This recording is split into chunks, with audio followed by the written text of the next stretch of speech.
Welcome to the TLC podcast, a day in the life of an ATSU researcher.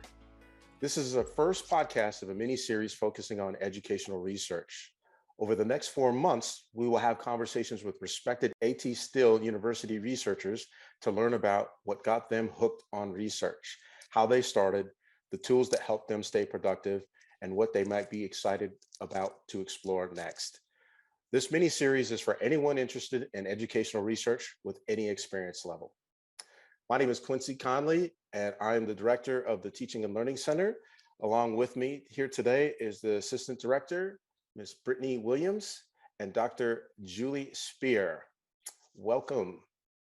Hey, Quincy. Hello. Hello. Julie, would you do the honors of introducing our first guest of our first podcast in this series? We are so excited to have Dr. Kellie Huxel Bliven with us today. Dr. Huxel Bliven holds a PhD in kinesiology in addition to being a certified athletic trainer. She joined AT Still University in 2008 and has been incredibly productive here in teaching, research, and service. Dr. Huxel Bliven is a professor and director of clinical anatomy in the Department of the Interdisciplinary Health Sciences. She has been an author on over 70 scholarly works, which have been extensively cited. Her current disciplinary research focuses on improving shoulder function and health, and she directs the Interdisciplinary Research Laboratory. Additionally, she is the vice chair of the Arizona Institutional Review Board, and several years ago was named editor-in-chief of the Journal of Sport Rehabilitation. For these reasons and so many more, we're delighted to have Dr. Huxel Bliven with us here today. Dr. Bliven, welcome, and thank you so much for helping us launch the TLC podcast. Thank you. I'm excited to be a part of it. Well, I think since we're launching this podcast with a mini series looking at a day in the life of a researcher at ATSU, it's only appropriate that we start out by asking if you wouldn't mind sharing with us what an average day looks like for you and approximately how much of your day is dedicated to research projects. Thank you, Brittany. That's a really good question. Research, as much as I would like it to be one of the larger parts of my role, it is not here at AT Still University. I primarily do a lot of teaching. And so that really dictates how much time I am able to allocate to research. And it really is dependent on the time of the year and the day of the week for me. So to kind of break it down a little bit more is when my teaching load is really high, I really try to just maintain my research. So progress happens at a little bit of a slower pace and smaller increments. And what I find I can really get done during this time is to work on study designs, write and submit IRB applications, and actually can usually get some data collected with some flexibility in time. So if I had to estimate, I would say at about 10% of my day is probably dedicated to research projects during this time of the year. Also, like half of my year is where I don't have a really high teaching load. So this is when I really try to expand and disseminate my research. And I allocate more time toward reading, thinking, really reflecting and writing, since I have the space and energy to do this type of brain power work.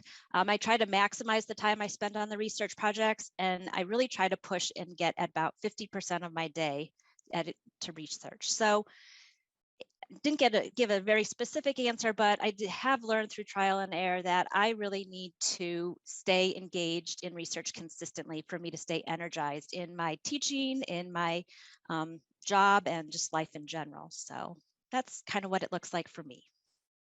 Can you tell us a bit about the Interdisciplinary Research Laboratory? What type of research goes on there? And who are some of the researchers who conduct research in that space? So yes, I've been fortunate to be the director of the Interdisciplinary Research Lab for the last several years. Dr. Tamara McLeod was the original director of that space. So the Interdisciplinary Research Lab was established in the late 1990s when the Arizona School of Health Sciences was the only school on the Arizona campus. And that's then where the researchers were needing a space to conduct studies. So as the university has grown, the lab has still been housed within the Arizona School of Health Sciences and specifically within my department. So we have been able to grow it though, and with the collaborations and the nature of the lab to accommodate the faculty who are here at this time with different kinds of equipment, both in a physical space in the building 5835 on the Mesa campus, and also virtually with some of the things. So it spans a wide variety. There's equipment to do concussion testing that Dr. Tamara Balovich McLeod conducts. There's ultrasound and bioinstrumentation space and equipment that Dr. Inder Makin leads. There are clinical and biomechanics research that Dr. Ginny Little in the physical therapy department conducts. Virtually, there's the athletic training practice-based research network that Dr. Kenny Lamb directs. So we also have a variety of software, both physically in the lab and virtually, that researchers can access. I was fortunate enough to work on an internal grant with actually Dr. Quincy Conley and Brittany Williams this fall, and we used this research lab space to do some of the biometric testing. So it really fits the needs of the people who are doing research primarily within ASHS, but not exclusively. Wow, that sounds impressive. So you've explained the demands on your time as an educator. Most of your highest priority is teaching and managing that. At the same time, you mentioned the little tips and tricks that you follow to just keep chipping away at your research agenda, the different research projects you have going on. Plus, you're very, very active in the lab that you run. It's been a while. How do you keep it all straight with everything that you have going on? What would you say to our listeners about some tips and tricks about how you stay organized, how you plan and prioritize your work on a more day-to-day basis? Well, how to answer that in a succinct manner. I don't know that I'm always so organized. I love to get involved in things, and so sometimes that's to my detriment. But what I try to do in the approach is that, I think that first of all, AT Still University is a very supportive environment for research. They might not have all the bells and whistles, but I've been able to really carve out opportunities, time, and resources to support what I want to do, how I want to do it, and when. So that is a nice and unique opportunity. So what I really tried to do then is to schedule regular, consistent, non-negotiable research time. So I actually put that in my calendar and I color code it a completely different color so that stands out for me. I think that the biggest thing for me has been to surround myself with like-minded and goal-oriented colleagues and collaborators. If you can create the culture of people around you, even if it's just 2 or 3 people, it really helps to support the research environment. And then setting these incremental timelines to reach the larger goal, like I talked about how I kind of separate my goals and priorities based on the time of year. That's amazing. And I'm curious, you've talked quite a bit about some of the research equipment that you've used. You've talked about collaborations that you're engaged with. Curiously, is there a research tool that you just can't imagine living without, or is there a favorite one that is like your go-to? Gosh, this is a really hard question. I would say technology, because believe it or not, I really did do research before a lot of technologies existed. So I think just advances in technology have been instrumental. So when I kind of think about the different phases of research, I have a different tool that I really go to for each part of it. So really like the fact that there are really good search engines now, instead of having to go to the library, find the paper article and photocopy it and then highlight it. So just the technology there to search, download, and access that. The statistical software and citation software that automates a lot of the work that we used to do much more by hand. And it's not a tool, but this is kind of a theme as to how I approach research. It's just like the people, the collaborations. And without that tool or resource, I wouldn't be able to do half of what I do. Well, now I have to ask, what is your favorite citation manager? I know it can be a divisive question. It actually is not for me. I haven't hung my hat on anyone, so I kind of default to what my collaborators pick. I've used probably 3 or 4 different ones. So there's a learning curve to each one. So I just go through that process to make it easier for the other people. And That's awesome. I'm team paper pile. I'm all the way. I think I talked Dr. Bliven and everyone here into considering using paper pile. Mendeley is formidable. We should do a research study on which citation manager we should use for research. That seems meta, but I think we should do that. Yes, I did learn how to use it with you for the grant. I've also used Zotero and some of the RefWorks citation software. So switching gears a little bit, can you tell us about some of the big questions you're answering in your research, and how do you connect your research with your teaching?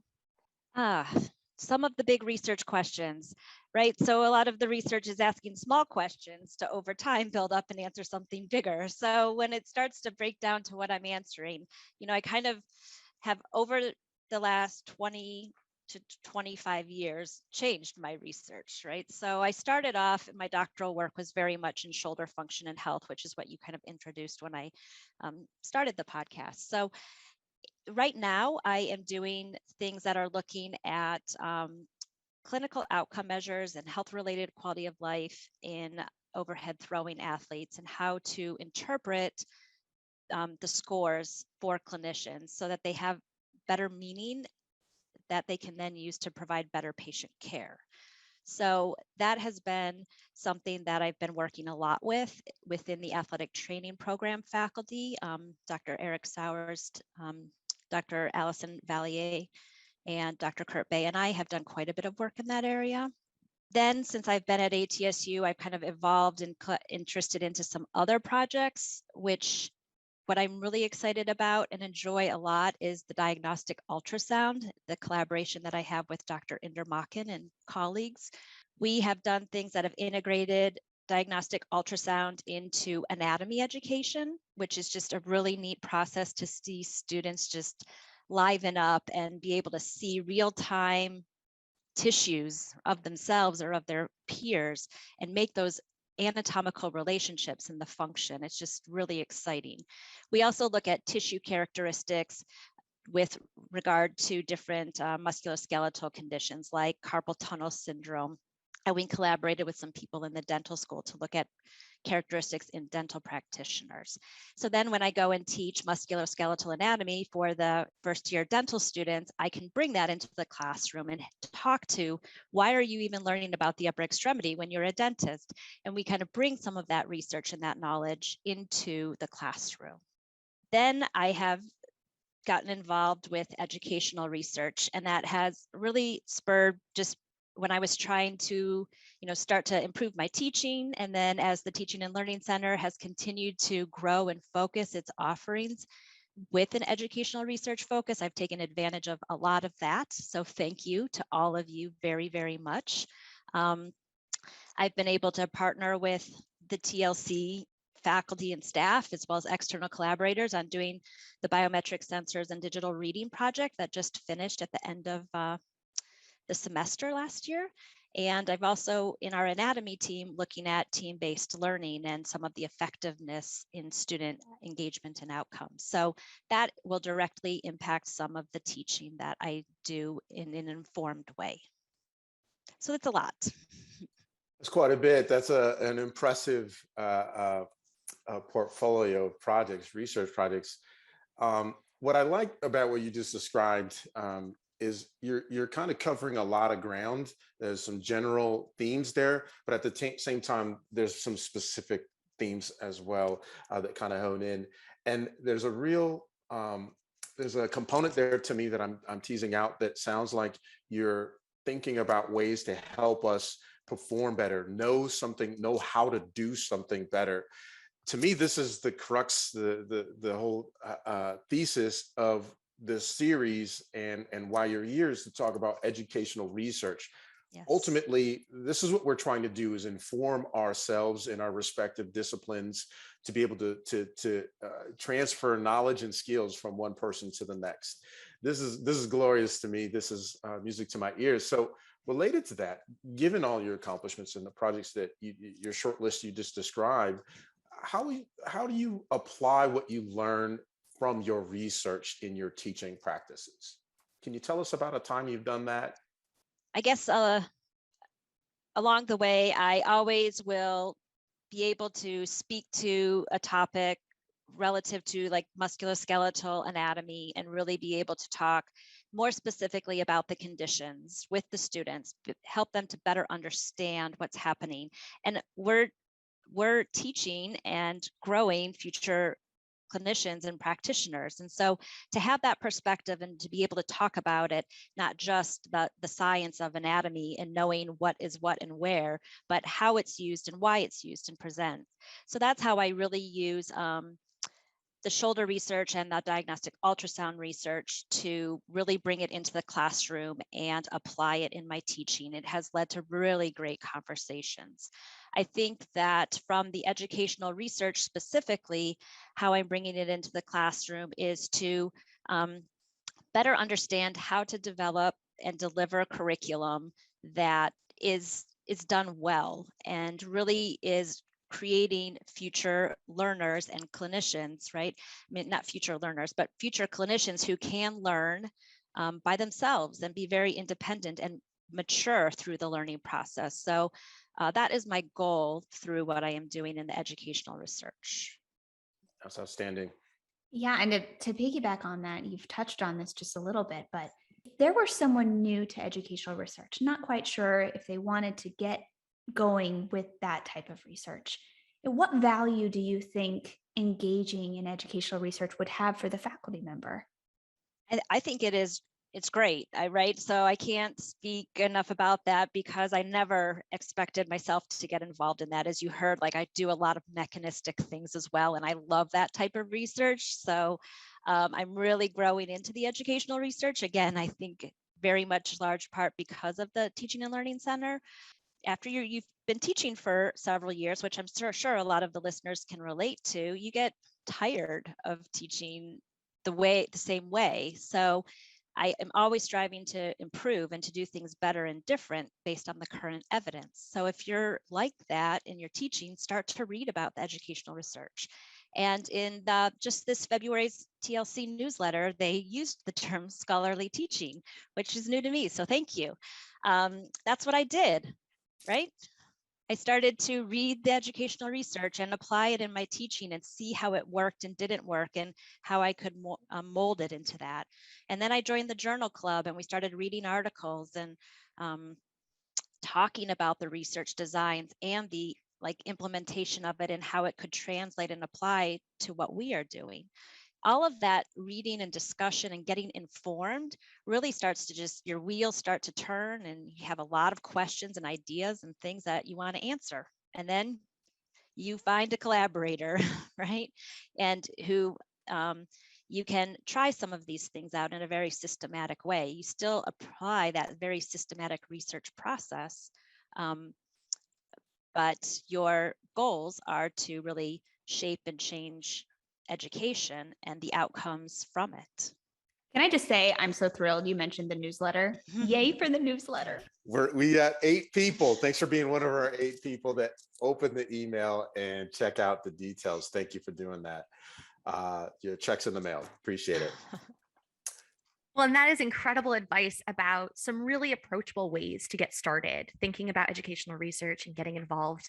I'm curious if you might be able to share some words of encouragement for people who are just getting started. I know it can feel really intimidating to start in research in a new field or to branch out and really start researching. So I'd be interested to hear what advice or encouragement you might have for some folks who are newer at this. Right. So I think that to get started, first of all, you have to have an interest, right? So, and then make it a priority. It doesn't have to be 50% of your day. Like I try to make it, in those small windows of the year, but read, right? Get informed, because when I started within the journal club, there were all these new terms and phrases. Like I just said, the scholarly teaching, I just learned it yesterday, right? But I was doing it. So get in those circles, read the literature, come to the different events, hear what people are saying, see who's attending and who you might be able to connect with, and then ask questions. Don't hesitate to reach out. I find that ATSU is a very open community to talk and share ideas and to work together. So It might not be the first person you talk to, but don't stop there if this is something you want to do. There's a lot of resources and people around all of the campuses that would love to collaborate. I love that you shared the asking questions, right? Mhm. And it's something I think that we really encourage our learners to do all the time. But we learn so much by asking those questions and learning from each other's experiences. So that was incredible advice. Thank you so much. Sure.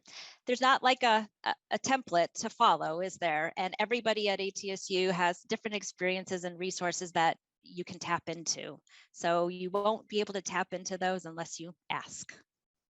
And if I want to talk about this collaboration, because this is great advice. I wish I could give that to myself when I got my start as well. One of the struggles I think that maybe slowed me down, sometimes I feel this in my mind, that slowed me down with my research efforts. Julie and I recently have a conversation about a boneyard of folder of all dead projects that just never got off the ground, right? I'd love to have a podcast just on that alone.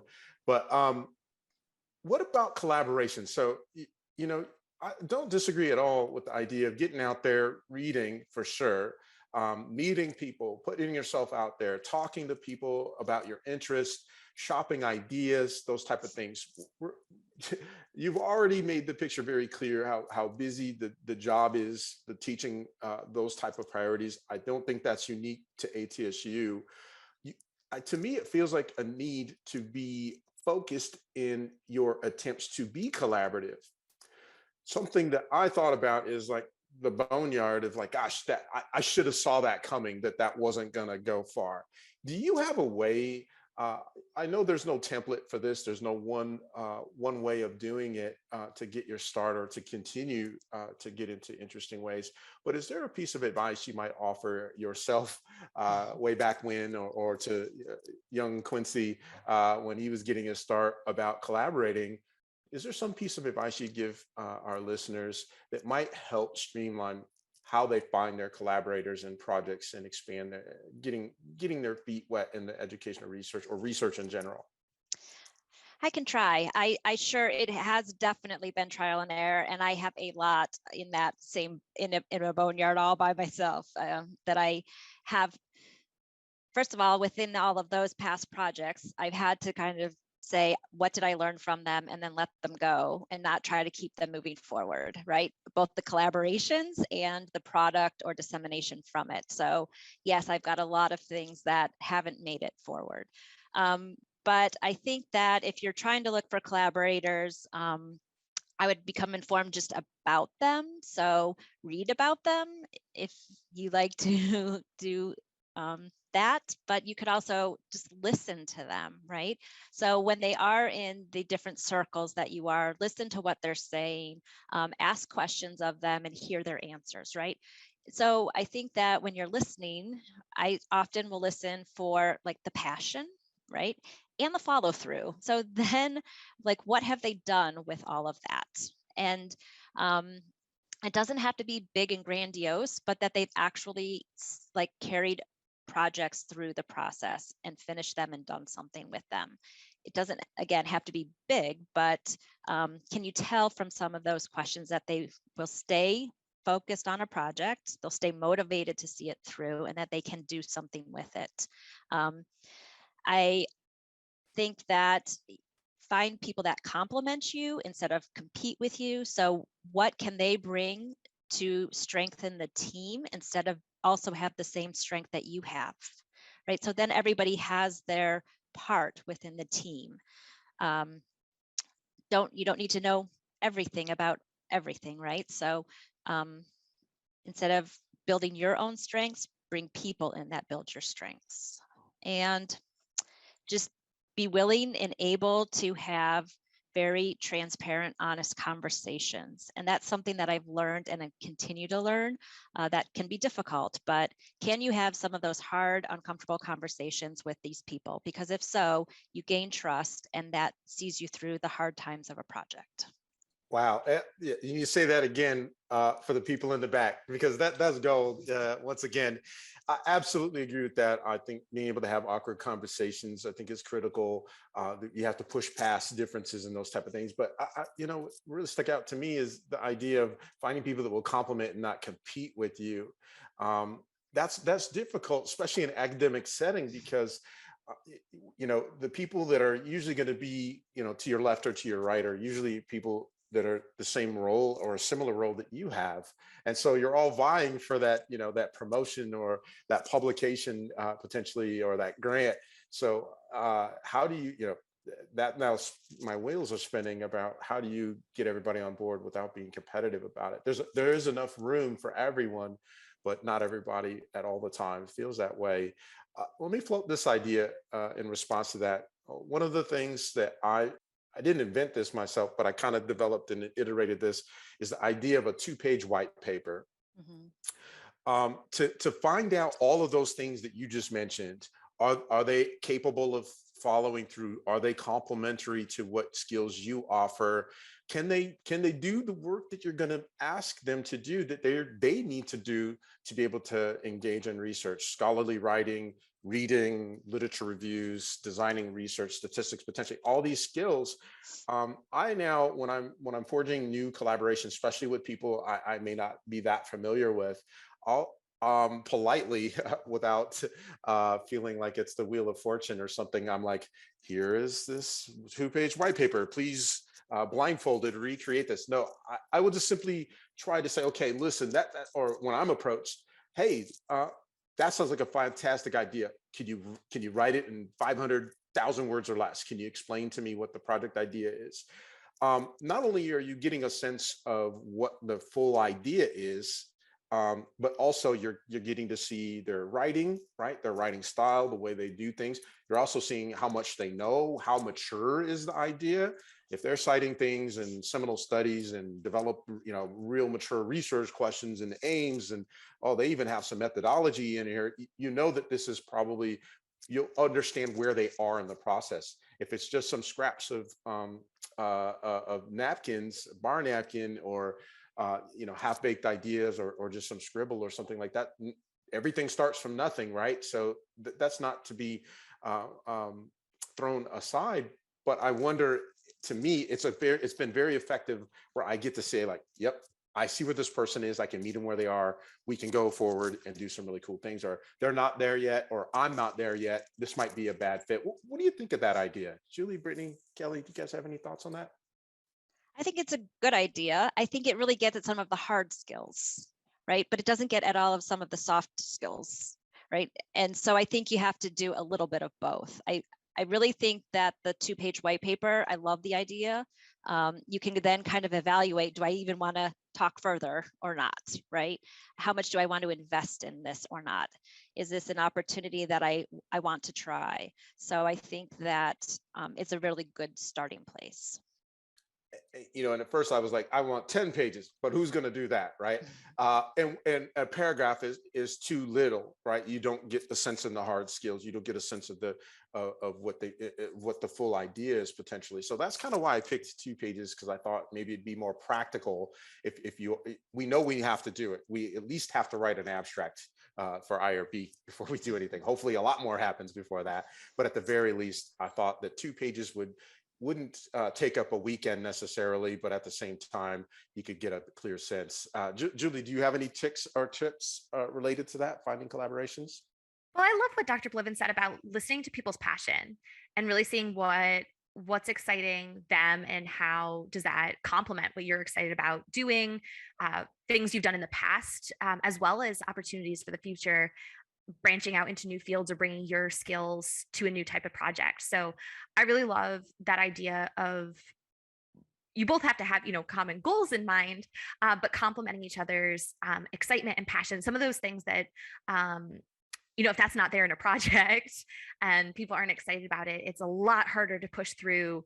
Dr. Bliven, you mentioned pushing through in the hard times, right? That always happens in a research project at some point or another. And so having that excitement, that passion for the project, I think is so critical for being able to push through and see it to the end. Well, and I would say you both mentioned, looking to the left, looking to the right, the importance of collaboration, what you do to determine if you're going to collaborate with that person, which I think is absolutely important. But let's take a step before that. How do I actually find the people I'm going to collaborate with? A lot of us are at home right now. I mean, how do we even make those connections right now? Attend the TLC events. What? You said it. You said it. We did And not I didn't pay. even get paid. Exactly. She did not get paid for that announcement, but it is very true. We would agree with that. I'm in a couple discussions in places like Twitter, where it links to publications. It hasn't happened that often, but it has happened more often where I have found potential collaborators where somebody will post an article that catches my attention. Hey, just published hot off the presses. Check out my latest, right? That's very common in different social media platforms. Sometimes it catches my attention. In ed research, you might even know the person. You might have already read something from them. And so where I have had the most luck is then when I comment or read the comments and somebody has said something like, oh, like the next study should be, I just wish I knew somebody with biometric sensors. Here I come. I take a selfie and I post it in there and with a cape or something. Probably not, but that's where I found a lot of authentic collaborations for me. And to your point, Kelly and Julie, even why that kind of works for me is because think about what we're doing. We're like-minded, we're finding each other, right? We're just we're doing things that we our ways of working and thinking might be in line. There might be other places to find potential collaborators that, different or even awesome skills that complement. But I just find that has worked for me, finding an article and then because it's social as opposed to Google Scholar or the library, who else checked out this article? I would love to know who ILL'd this. Maybe that's something we should invent. I don't know. For our librarians out there, hopefully you're listening to this idea. The other place that I have found good external collaborators is through professional societies and the smaller interest groups. That has really been a source of, an area to kind of check out and think about as well, reaching beyond the ATSU community. That's a good one too. The benefit of serendipity, right? Sometimes being in the same place at the same time or sitting next to someone, Dr. Bliven, you mentioned at a conference, right? Or being in a Zoom breakout room, whatever it is, not being afraid to go up to those people. It can be scary, right? You're putting yourself out there, but being able to interact and reach out and put yourself out there, I think is hard, but a really great way of making those contacts. All right, I have an even better idea.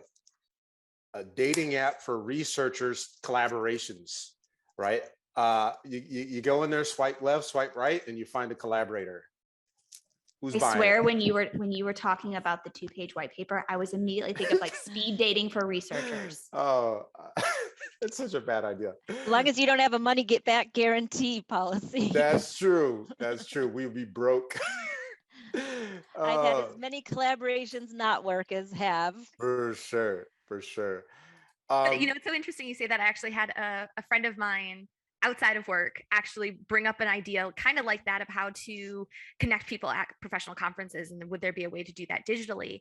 And I thought it was a really interesting idea, but I still, there's something about that, like being in the right place at the right time, right? You sat next to someone at lunch, you were in a talk together and you sat next to each other, whether that's, again, virtual or in person. There's some element of that serendipity or that randomness. Sometimes I think it's so hard to plan those things, but you went to that special interest group. Maybe that was something you weren't even planning on attending, but you thought, hey, I'll go check that out, see what I can learn there, and identified some potential collaborators through that way. So it's interesting, the ways what you would request versus what ends up sometimes being the most beneficial. I think sometimes there's an overlap and sometimes there's a little bit of a difference. This is also good. I kind of want to bring it back to the lab. I'm very curious to see if someone had an idea, and They wanted to get involved in an educational research project. They wanted to maybe use the Interdisciplinary Research Lab. If someone had an idea, what is the best way for people to contact you about potential collaborations, or what would you recommend to them if they wanted to get started? I think if somebody wanted to learn more about the Interdisciplinary Research Lab, they're free to reach out to me. I'd be happy to talk with them to find out what their interests are and if the lab itself aligns with what they need and want, or to point them in maybe a direction that it would be better for them. If they need physical space or some of the equipment that's in there, I'm kind of the point of contact. I have room booking approval privileges. And there are also all of the faculty who work within that space who have the expertise in the different equipment that can happen. So I can help connect you with that if you're not comfortable reaching out on your own. There are several research labs on campus, so this is just one of them. Yeah, we're super grateful that you're willing to share your space and even help the next generation of researchers and educational researchers get their start. I would say you're very humble, super approachable.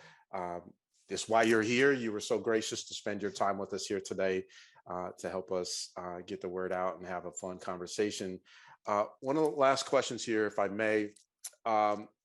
Final thoughts, bringing this all home, bringing this all together.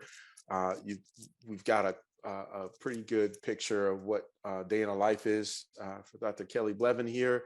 What thoughts, what advice, what recommendations might you have for your colleagues wanting to get engaged with educational research?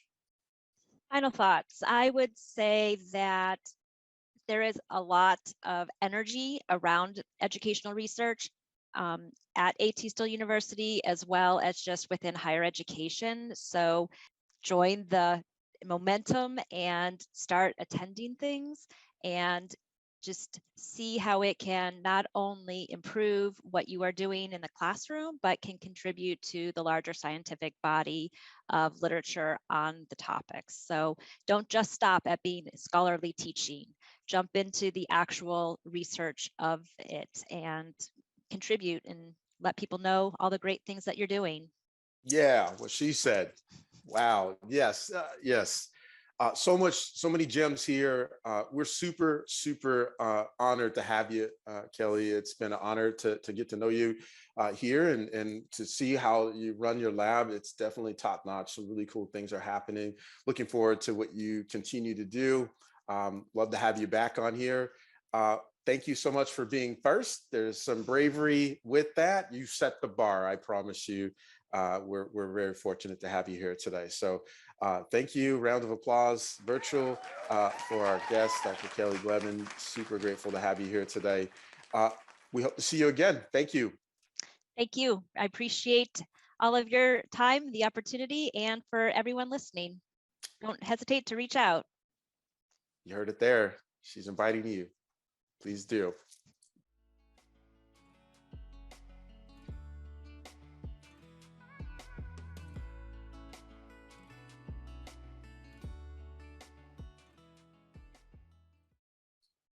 All right, that was Dr. Kellie Bliven.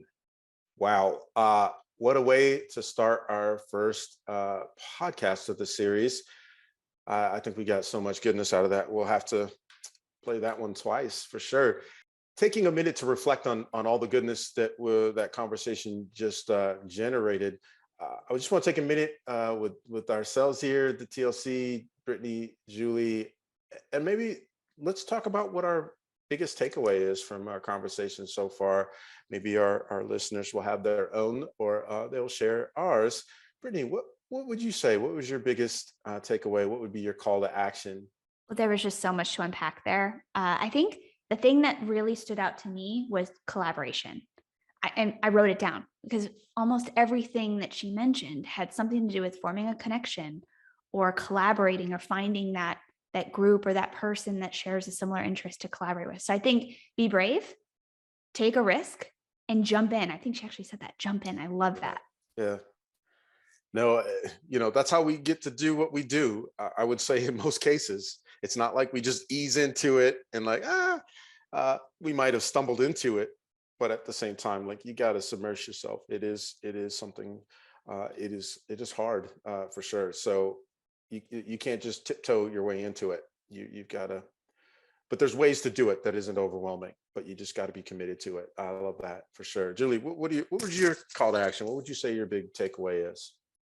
Yeah, I think mine is kind of related to that jumping in process, right?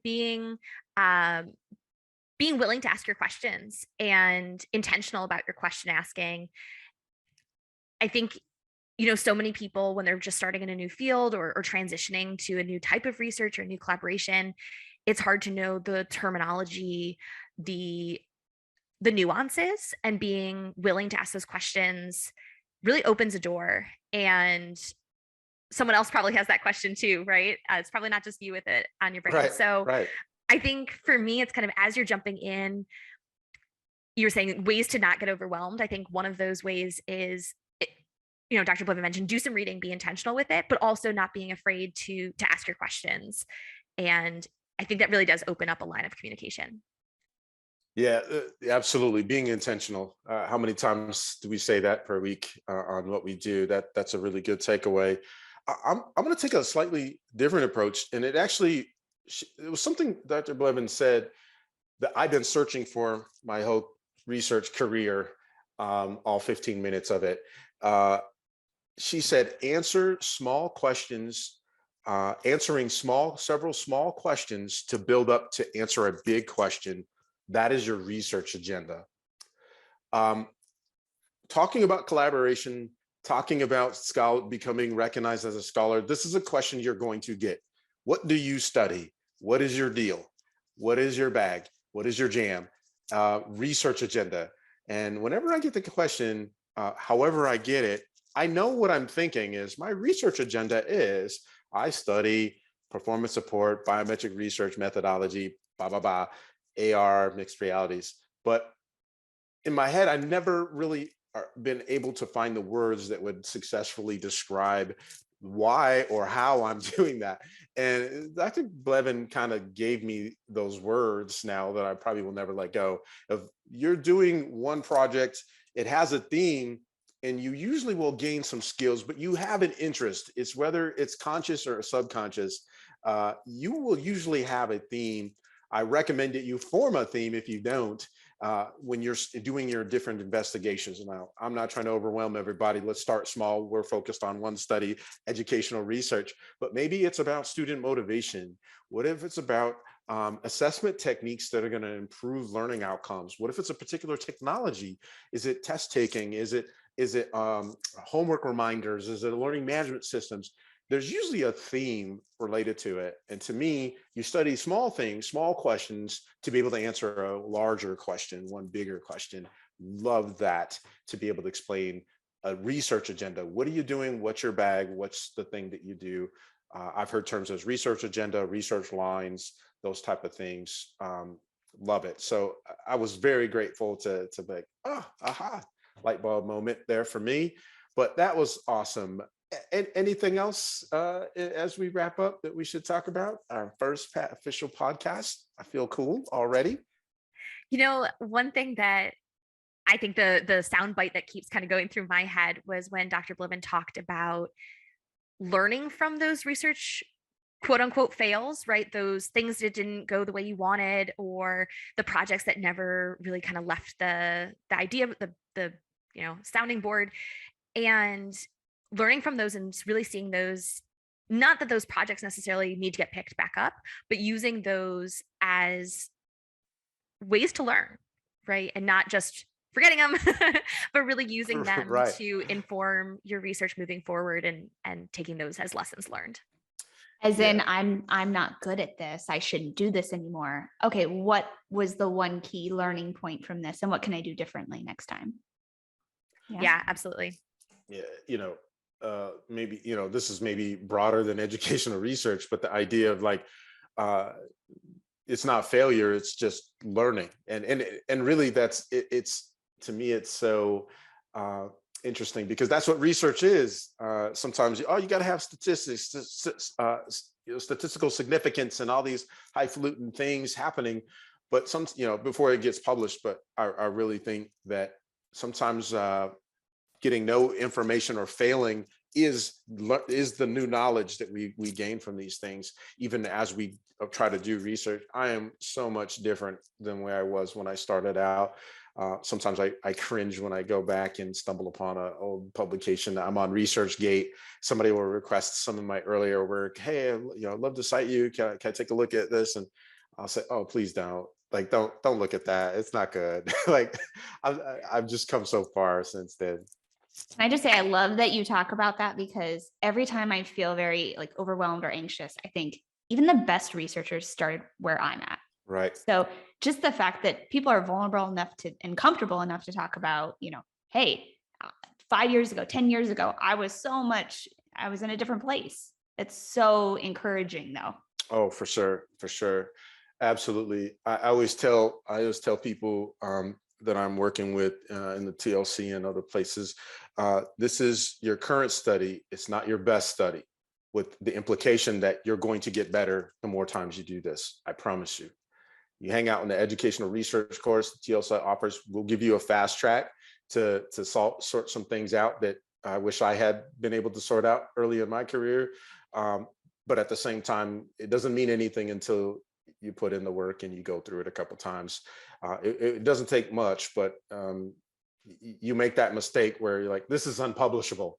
That was a lot of work. Okay, don't do that. Let's do something else.